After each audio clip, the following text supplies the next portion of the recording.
Pemerintah Israel mengaku siap untuk gencatan senjata kedua dalam pertempuran dengan Hamas setelah mendapat tekanan luar biasa dari masyarakatnya terkait pembebasan sandera.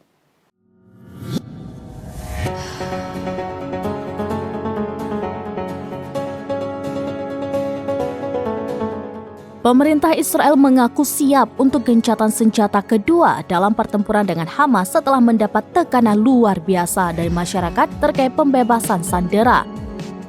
Jeda kedua itu akan dilakukan dengan imbalan pembebasan lebih banyak sandera yang ditahan di Gaza.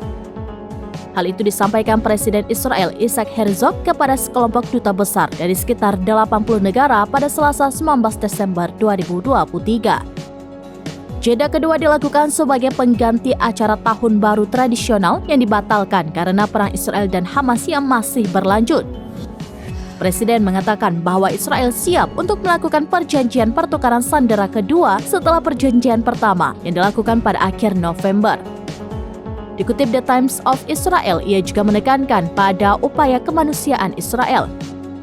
Dirinya lantas berterima kasih kepada sejumlah negara yang memimpin tujuan pembebasan sandera sesegera mungkin. Diyakini masih ada 129 orang Israel yang saat ini masih berada di Gaza. Sebelumnya, media Israel memperingatkan gempa politik yang akan terjadi di Israel.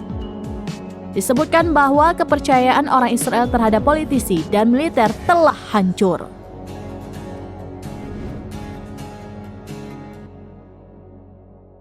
Demikian informasi terkini Syedar Alun. Saksikan terus beragam informasi lainnya. Coba like dan share seluruh akun serampinews.com.